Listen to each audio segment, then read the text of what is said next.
O Direito Sem Fronteiras está no ar ao vivo. Hoje vamos falar sobre o caso Madeleine McCann. A menina inglesa desapareceu há mais de 15 anos quando passava as férias com os pais numa praia em Portugal. A criança nunca foi encontrada e a investigação não foi encerrada. O inquérito policial, que já teve várias linhas de investigação e muitas reviravoltas. A possibilidade dos pais terem participado do crime foi cogitada pela polícia, mas descartada por falta de provas. E foi com base nessa suspeita que um ex-inspetor escreveu um livro. Inconformados com a repercussão, os pais da criança decidiram processar o policial. Os pais de Madeleine McCann processaram um policial português por difamação após serem acusados de envolvimento no caso. O casal recorreu ao Tribunal Europeu depois que a Suprema Corte de Portugal rejeitou a acusação. Para o tribunal, a justiça portuguesa deu um julgamento justo ao caso. A suspeita foi levantada no livro A Verdade da Mentira, de autoria do policial Gonçalo Amaral, que trabalhou nas investigações do desaparecimento da criança.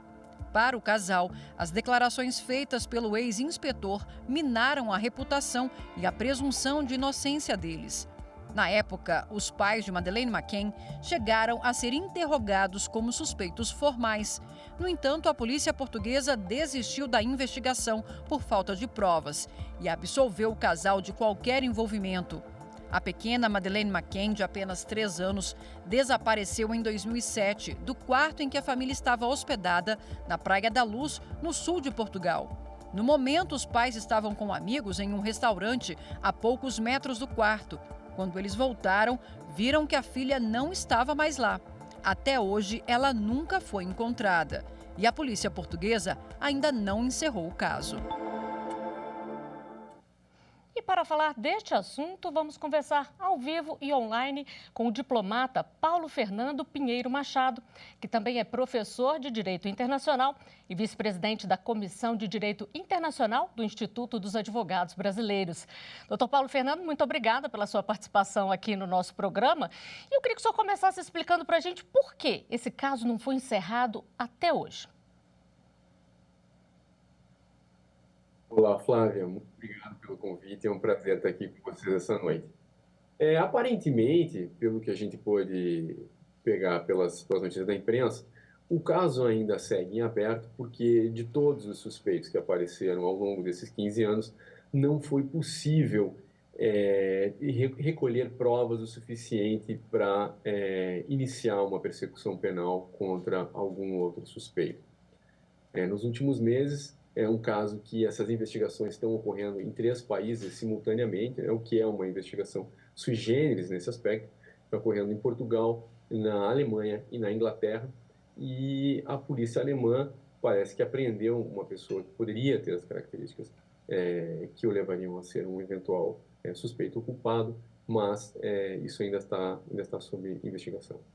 Esse é um caso que com certeza chamou e ainda chama muita atenção 15 anos depois, né? O senhor falou aí, 3 países estão participando dessa investigação. Como é que acontece uma cooperação internacional para uma investigação como essa?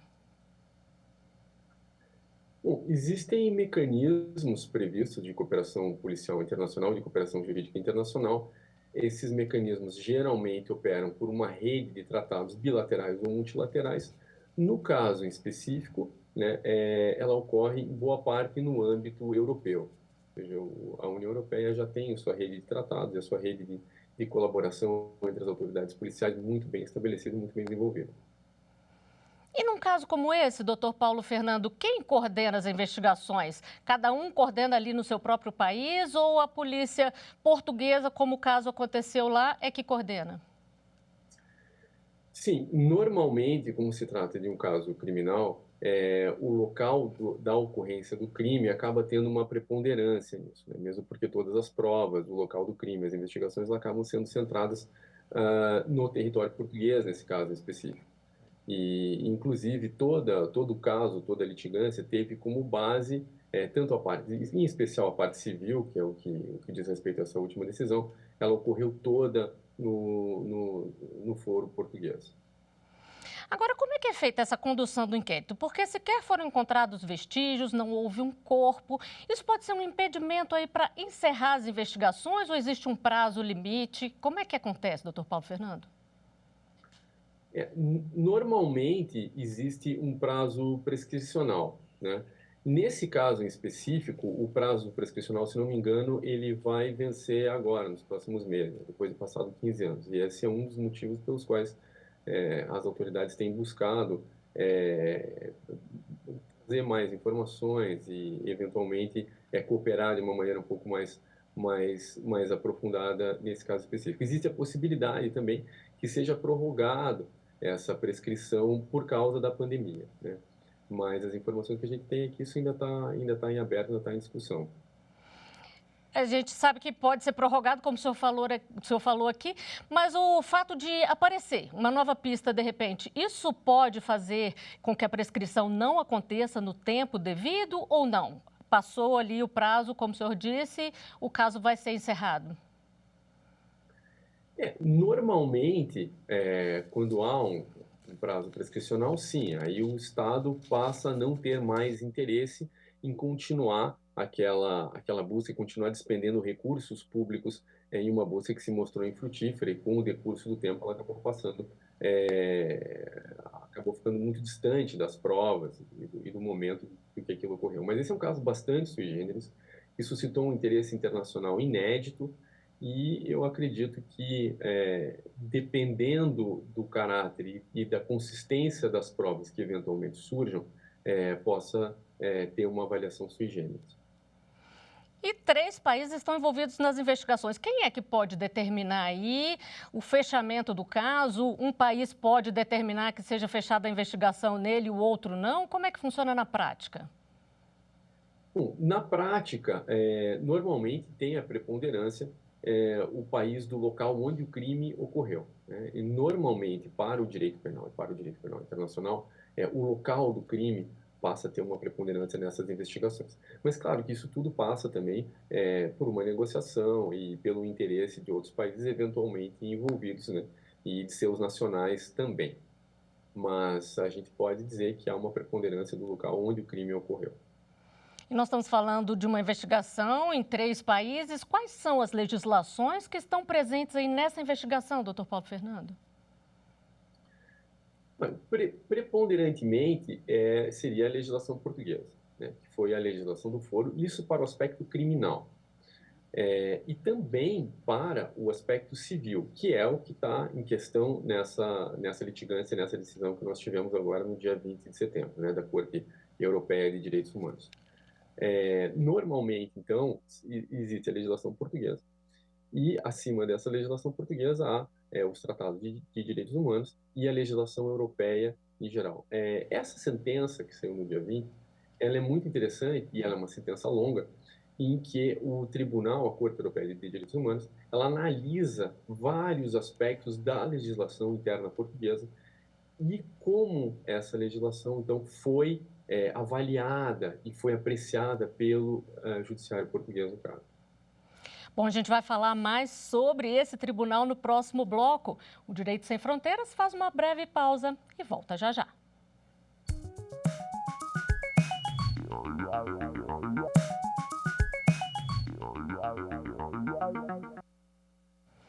O Direito Sem Fronteiras está de volta. Hoje falamos sobre o caso do desaparecimento da pequena Madeleine McCann. Os pais da criança britânica processaram o ex-inspetor da polícia portuguesa, que levantou a suspeita de envolvimento deles no crime. Mas o Tribunal Europeu de Direitos Humanos rejeitou um recurso contra a decisão da Justiça portuguesa, que afastou a acusação de difamação. O nosso convidado de hoje é o diplomata Paulo Fernando Pinheiro Machado, que também é professor de Direito Internacional. Doutor Paulo, a gente terminou o primeiro bloco aqui falando da questão do Tribunal Europeu. Só para a gente relembrar o caso com mais detalhes, explica para a gente o que aconteceu com a família da Madeleine nesse processo que teve aí a decisão do tribunal. Bom, Flávia, nesse processo, ele diz respeito exclusivamente à publicação do livro pelo ex-inspetor, como você bem marcou no seu resumo do caso ali no primeiro bloco. Esse livro, o inspetor, logo após ele ter saído do caso, e o caso ter sido encerrado, né, por digamos assim, investigação ter sido arquivada por falta de indícios para prosseguir, ele publicou um livro dando a visão dele, a interpretação dele desses fatos. Os pais da criança entenderam que a publicação desse livro os feria em uma série de direitos, notadamente com relação à sua imagem, ao seu crédito na praça e também com relação ao seu direito à presunção de inocência.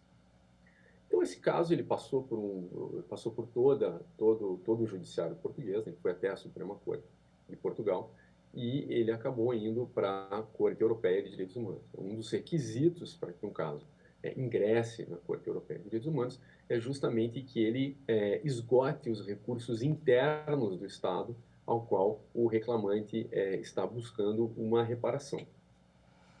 E nesse caso, inicialmente, houve uma série de pedidos em que a família pedia, inclusive, que não fosse mais publicado o livro, foi feito um documentário também, que os lucros advindos da comercialização do livro e do documentário fossem remetidos para a família. Houve uma série de pedidos que, em primeira instância, foram parcialmente atendidos, mas depois foram revertidos na Corte de Apelação de Lisboa, cuja decisão foi ratificada pela Suprema Corte de Portugal. E aqui, então, na Corte Europeia de Direitos Humanos, houve uma discussão em dois pontos, basicamente. Com relação, como a gente já falou, em relação ao direito da família, que é o que está previsto no artigo 8º da Convenção Europeia de Direitos Humanos, e o direito à presunção de inocência, que está consagrado no artigo 10 da mesma Convenção. A Corte publicou a sua decisão no dia 20 de setembro agora. Foi uma sentença longa, muito bem detalhada. Ela está disponível somente em francês no site da Corte. E a Corte aceitou, reconheceu, recebeu o questionamento com relação ao direito à família, à intimidade e à vida privada, mas rejeitou e não conheceu do pedido com relação à presunção de inocência. E a Corte marcou isso muito bem na sua sentença, que em nenhum momento, pelo judiciário português, foi levantada qualquer questão com relação a uma eventual culpabilidade criminal do casal. Em todo momento, discutiu-se apenas a questão civil e a questão do direito à privacidade. E o que também é muito interessante nesse caso é que tanto a Corte portuguesa quanto a Corte da União Europeia reconheceu que se tratavam, que estavam em jogo ali, dois direitos de hierarquia similar no sistema constitucional português, e no sistema de direitos humanos da União Europeia, que é, por um lado, o direito à liberdade de expressão desse policial aposentado e, de outro lado, o direito à intimidade e à vida privada da família. E que, no caso, o que a Suprema Corte portuguesa deveria ter feito, e fez muito bem, segundo a Corte Europeia de Direitos Humanos, era proceder a um balanceamento desses dois direitos. E pesou muito, Flávia, na decisão da Corte Europeia, o fato de que a própria família buscou a imprensa e se expôs para tentar legitimamente encontrar a sua filha, mas ao se tornarem pessoas públicas, elas também abriram mão para de uma parte da sua vida privada, se submetendo a um escrutínio maior das pessoas e da imprensa. E ainda cabe recurso sobre essa decisão? Cabe. A decisão ela se inicia fazendo uma ressalva com relação ao artigo 42 da Convenção Europeia de Direitos Humanos e cabe um recurso, há um prazo prescricional de 3 meses para isso, um recurso para que essa decisão, que é uma decisão de Câmara, ou seja, uma decisão que foi unânime de 7 juízes, vá para o que é chamada a Câmara Ampliada, a Grand Chamber, que aí é uma Câmara composta por 17 juízes. Então ainda existe essa possibilidade. Mas aí seria no próprio Tribunal Europeu de Direitos Humanos? No próprio Tribunal Europeu de Direitos Humanos. Ele aí é referendado, uma decisão de 7 juízes iria para uma Câmara com 17 juízes, no caso. Mas o que é importante ressaltar é que esse recurso só é permitido em casos de comprovada importância geral para os direitos humanos dentro da União Europeia, né? O que é um caso que, inclusive, a sentença manifesta isso várias vezes, que é um caso que suscitou um interesse da imprensa internacional, que é inédito até o momento, né? Então, muito possivelmente, se a família buscar apelar, buscar ir para a Grand Chamber, isso provavelmente será concedido. Então, explica para a gente agora, por favor, doutor Paulo Fernando, como é que é o funcionamento do Tribunal Europeu de Direitos Humanos em casos gerais? A gente falou bastante aqui do caso da Madeleine, mas aí, de forma geral, como é que funciona esse tribunal? Olha, Flávio, ele é um tribunal sui generis, né? Porque ele é um tribunal conectado, primeiramente, ao Conselho da Europa, né? Que é um outro organismo internacional. Ele não é conectado à União Europeia em si. Então, eles fazem parte, né, do Tribunal Europeu de Direitos Humanos uma série de países, né? Se não me engano, são 46 países no momento, ou seja, maior do que os 28 países da União Europeia. Então, até o próprio Tratado da União Europeia, ele reconhece a jurisprudência do tribunal como uma das fontes do direito europeu dos direitos humanos e a Convenção Europeia dos Direitos Humanos. E também as decisões do Tribunal de Justiça da União Europeia. Este, sim, é o órgão judiciário da União Europeia. Assim, não, ou seja, em termos de fonte dos direitos humanos, em âmbito europeu, há uma certa confusão e sobreposição de fontes. Mas, uma vez que um tribunal, o Tribunal Europeu de Direitos Humanos é um tribunal aberto a uma série de autores, né? Então, assim, desde o indivíduo humano até Estados-membros, que se sintam ofendidos no momento, e organizações não governamentais também têm acesso a esse tribunal. Um dos requisitos, como a gente falou anteriormente, é que sejam esgotados os procedimentos internos no Estado em questão, e aí sim, em havendo um fundamento jurídico, um indivíduo, ou o Estado, ou uma organização não governamental pode ingressar com o procedimento. Uma vez ingressado com o procedimento, um juiz singular vai fazer uma análise de admissibilidade. Havendo admissibilidade, ele pode fazer um julgamento preliminar e normalmente abre-se, então, vista para o Estado contra o qual está sendo reclamado, o Estado reclamado, e esse Estado apresenta as suas alegações, a sua defesa. Há uma série de audiências, as audiências são todas públicas nesse tribunal. E, dependendo da gravidade do caso, dependendo do ponto de direito que envolve, se é um ponto de repercussão geral ou não, então ele sai, no caso, um juiz singular, pode ir para uma Câmara, como é o caso aqui, de 7 juízes, e, eventualmente, subir para a Grand Chamber, né, para uma Câmara ampliada de 17 juízes. E o próprio cidadão, ele pode ingressar aí com um pedido no Tribunal Europeu? Ele tem que ser europeu ou não para poder fazer esse pedido?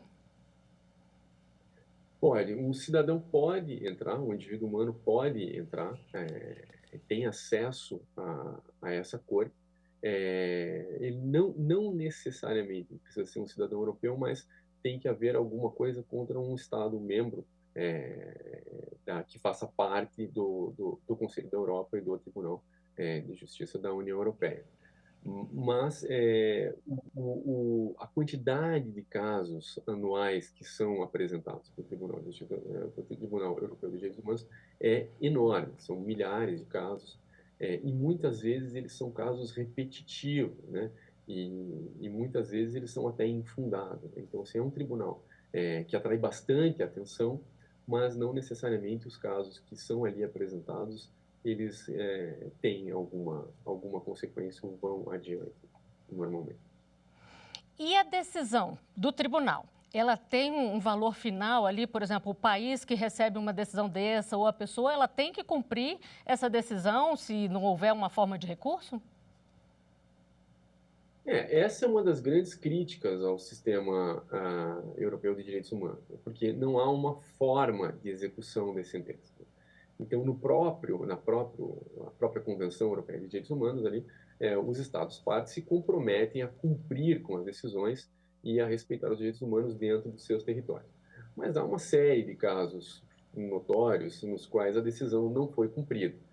No caso de um descumprimento de uma decisão, ou que passe muito tempo, isso é levado, o caso pode ser levado para o Conselho de Ministros, né, do Conselho da Europa, que vai analisar o caso e possivelmente propor uma medida ou outra. Assim. Então, no caso de não, digamos assim, não execução, não respeito a essa decisão, o máximo que pode acontecer é um certo, digamos assim, um certo dano político para o país que foi condenado, mas não há uma forma de execução dessa sentença. E a gente pode comparar aí o Tribunal Europeu dos Direitos Humanos com a Corte Interamericana de Direitos Humanos, doutor Paulo Fernando? Essas comparações elas são sempre difíceis, né? Porque o próprio histórico de formação das cortes ele é distinto e também os procedimentos e as formações elas acabam tendo uma dinâmica diferente dependendo do lugar e de onde elas são apresentadas, né? O comparativo é sempre complicado, mas eu acho que o que é o mais interessante em tudo isso é a gente ver que existe um movimento, né, a partir da Segunda Guerra Mundial, de internacionalização dos direitos humanos, né? Tanto em âmbito regional como em âmbito multilateral, né, no caso da ONU. Mas são procedimentos históricos marcados, né, e que têm a sua importância e a sua relevância cada vez mais delimitada.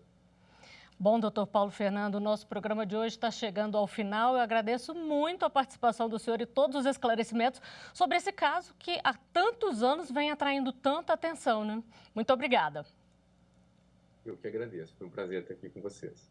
Obrigado.